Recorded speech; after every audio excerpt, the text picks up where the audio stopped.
Joining us now, our terrorism expert, David Gartenstein-Ross. Good morning, David. Good morning. So yesterday I was scouring the news sites, as I am wont to do the day before a show, and I popped onto this story out of Fox News. Attorney General Loretta Lynch said yesterday that a cyber attack by the Islamic State, by ISIS, is perhaps the terror group's biggest emerging threat. And this is the first I've heard about this. Concern that ISIS or any of our foreign enemies might develop that capacity is the thing that keeps me and many of my colleagues in law enforcement up at night, Loretta Lynch told ABC's This Week. She also acknowledged that preventing a lone wolf attack, frequently fueled by online propaganda and other radical influences, is an elusive task for federal agencies. But I wanted to really focus on the cyber attack. We've seen cyber attacks from foreign entities. They usually seem to come from Chinese or Russian or even North Korean groups. But I've never really put ISIS and cyber attacks together. So I wanted to reach out to you, being the most knowledgeable person I know regarding ISIS, and find out what you thought about their capabilities of pulling off a cyber attack, and if they did, what that might look like. ISIS has its own hacking division. I think part of the question when we parse Lynch's statement is what do we mean by a cyber attack? What kind of cyber attack are we afraid of? And I think that actually when she says that, she doesn't know the answer, and that doesn't make her fear illegitimate. Right. If you look at ISIS and its history of using the cyber domain, it's often leapfrogged what we expected it to be able to do. So you might recall at the beginning of the Arab Spring, when there were all these revolutions in the Arab world, in the Middle East and North Africa, a lot of analysts in the public sphere were awfully optimistic about what it meant. They thought that it would mean the death of jihadist groups, for example, because jihadist groups wouldn't be able to rally people. And I said at the time, there's no reason that the these militant movements can't use the same sort of organizing techniques on social media. And, even saying that and being aware that the possibility existed that they could also organize in this way, I didn't anticipate that people would flock to the region in as large a number as they have. You've had over 25,000 people go to the Iraq and Syria theater, including over 4,500 Westerners, which is a massive mobilization. The Islamic State has been fairly creative in other ways. You might recall that they posted the address and identifying detail, including photographs of 100 military personnel online. They didn't hack to do that. They didn't have to undertake a cyber attack. Rather, they gleaned this information from social media websites. But what this does is drives up the cost of being in the military. It suddenly means that people in the military could be subject to having their information, their identifying details dumped online the same way that it happens to celebrities. So there are various creative things they could do. There could be a cyber attack which identifies people who are in military and law enforcement, coupled with an actual physical attack. Lately, there's a lot of information about different vulnerabilities we don't think about, such as the hacking of a vehicle that's dependent upon electronics. Mm-hmm. I mean, you just had an experiment happen with a writer in Wired magazine where he was driving on the freeway and hackers were in complete control of his car. Now, mm-hmm. he was fine with that. These were white hat hackers. But all of these are the kind of dangers where there are certainly a lot of vulnerabilities and a lot of avenues for attack for a group like ISIS or another non-state group. David, this is Jack. If I said this earlier in the show, but if I screw up my email password for my work email, I get locked out, and without the IT people, I would never get into that email again. I live in the most industrialized country, the most technically savvy. How can ISIS have folks who know how to do this kind of thing with them? Why would they make that choice to take their skills they could make a good living with and go join a war and live in a hole? That's a very good question. Thank you. I mean, that gets into the question of what is it that attracts people to ISIS. And they do have people who have a lot of technical skills, not just hackers, but doctors and nurses and some engineers, although they're not attracting the level of skilled people that they would like. They certainly are. And this gets into several things, ranging from the group's overarching ideology and outlook to the worldwide political situation, the grievances that they're able to draw upon, individual personality factors, including people wanting to be part of something bigger. If you look at hackers in particular, hackers tend towards utopianism, and most hackers are very anti-ISIS.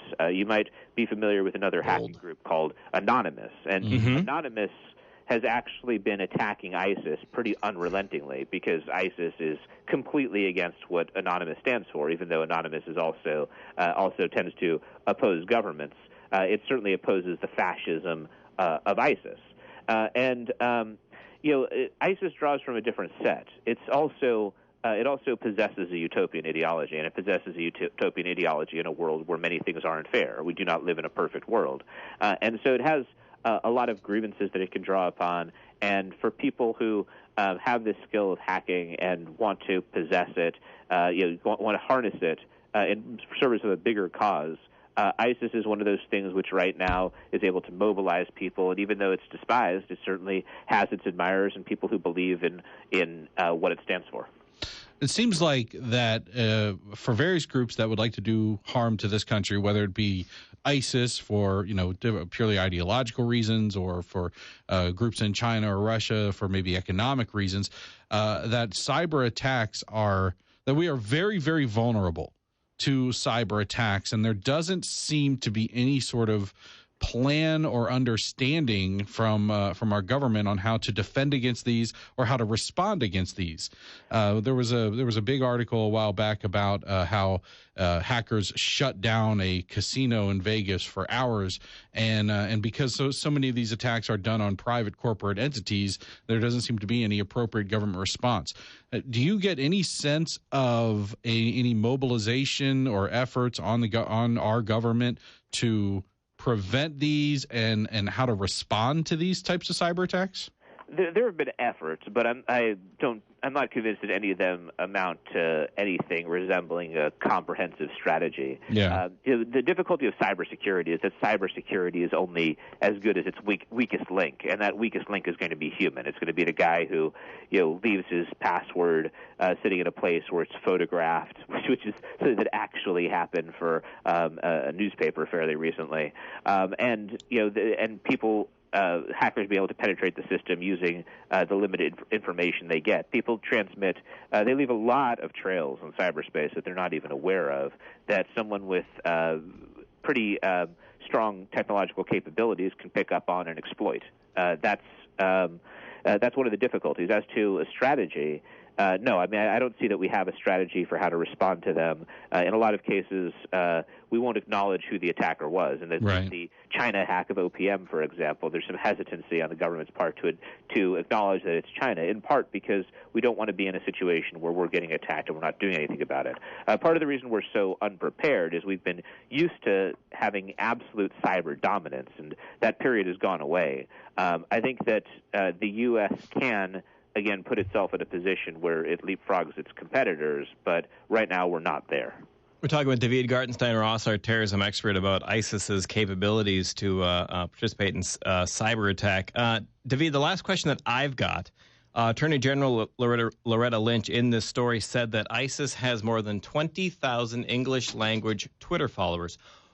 There are conservative activists who, because of things they've said, get kicked off of Twitter. Why doesn't Twitter kick ISIS off of their platform?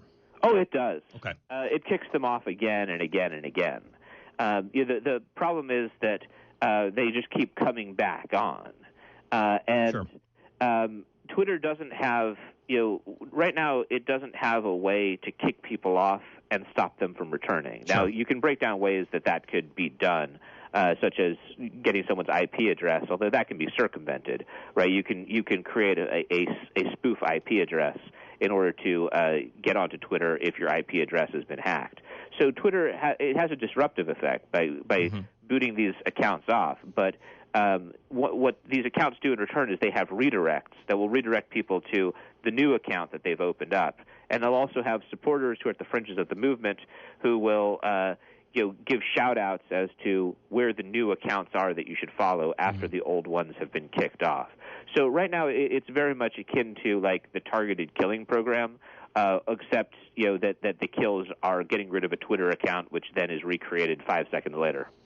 Last question. At what point in your mind would you see a cyber attack being equivalent or being treated as an actual act of war against this country, that it does so much harm that it has to be considered an aggressive act of war? I think the OPM hack may be that. Yeah. I mean, the amount of information that they got on every government employee is the kind of damage that no spy has ever done before to the United States. I mean, this is literally the most harmful act of spying in the history of the country, opening thousands of people up to blackmail, exposing basically all of our spies in China and elsewhere. There's no understanding how devastating the OPM hack has been. So I think we probably already have crossed that threshold. Is the future just a world without secrets?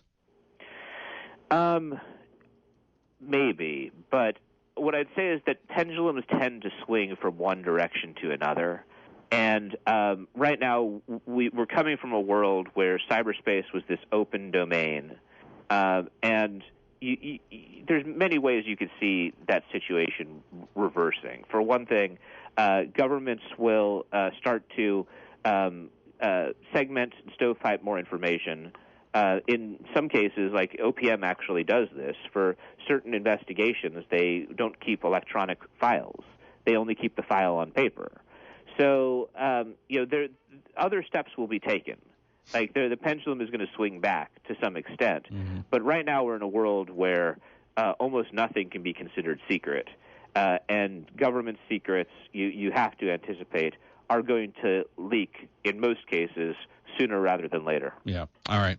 Thank you so much for your time, David Gartenstein-Ross from the Foundation for Defense of Democracies. You can find out more at defenddemocracy.org.